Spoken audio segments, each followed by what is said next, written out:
Hello friends, my self doctor Rahul Goyal. अ, एक common question है हेयर ट्रांसप्लांट करवाने से पहले।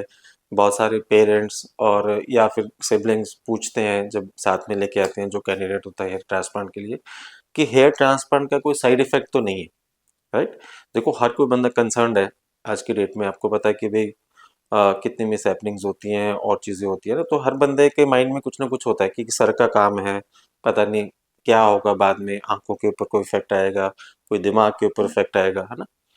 तो मैं कुछ चीज़ें आपको क्लियर करना चाहता हूँ कि हेयर ट्रांसप्लांट का एज सच लॉन्ग टर्म या शॉर्ट टर्म कोई साइड इफेक्ट नहीं होता। बिकॉज अब हेयर का जो ये जो हमारा स्कैल्प है, ये अप्रोक्सीमेटली 1 सेंटीमीटर थिक होता है और जो हेयर फॉलिकल होता है वो 0.2 सेंटीमीटर पे होता है। तो हमने वहीं तक जाना है, वहां से रूट निकालनी है, रूट निकाल के हमने आगे लगा देनी है। राइट। इससे ज़्यादा डीप हम जाते नहीं है। पूरी की पूरी 0.8 सेंटीमीटर की जो लेयर है स्कैल्प की वो इंटैक्ट है।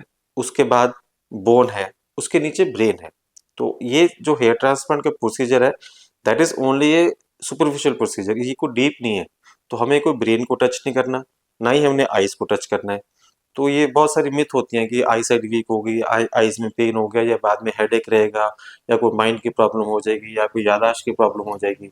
ये चीज़ें हेयर ट्रांसप्लांट से रिलेटेड नहीं है। राइट।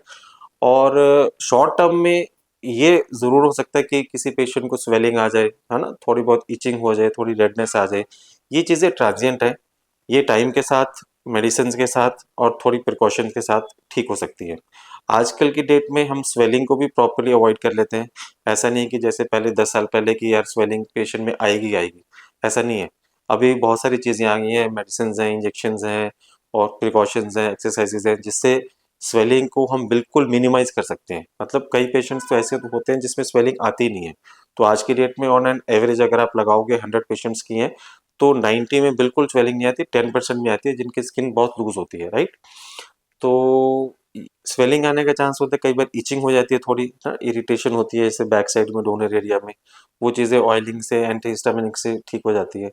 कई पेशेंट्स में थोड़े बहुत पिंपल्स आ सकते हैं, वो चीज़ भी नॉर्मल है।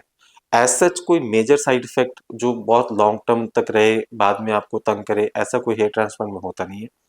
शॉर्ट टर्म मैंने आपको बता दिए, लॉन्ग टर्म में ऐसा कुछ होता नहीं है। तो effectively hair transplant is a very safe procedure. Right.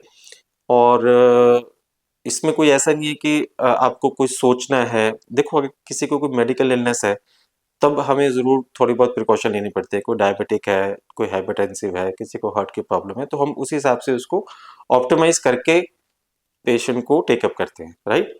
अगर कोई मेडिकल फिट है तो उसमें तो कोई ऐसा मेजर वाली बात होती नहीं है, उसमें तो नॉर्मली ही चलता है सारा।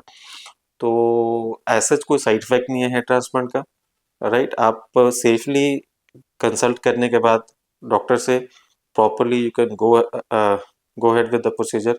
लोकल एनेस्थीसिया में होता है ना। कोई हमने आपको बेहोश नहीं करना किसी तरह का कि यार बेहोश कर दिया, बाद में उठेगा नहीं उठेगा, पता नहीं होश आएगा नहीं आएगा, ऐसी चीज़ नहीं होती। लोकल एनेस्थीसिया में होता है जैसे हम दांत का काम करते हैं, सुन करते हैं, काम करते हैं, वैसे ऊपर सुन करना है, काम करना है। तो ये एक प्रोसीजर होता है हेयर ट्रांसप्लांट का। It's a very safe procedure, है ना। It's a single day procedure also. और इसमें फ़ायदा ये रहता है कि इसमें सारे परमानेंट हेयर होते हैं आपके। राइट। तो सेफ भी है और इसका इफेक्टिव भी है और लॉन्ग टर्म इसके रिजल्ट्स भी हैं। Right. Thank you very much.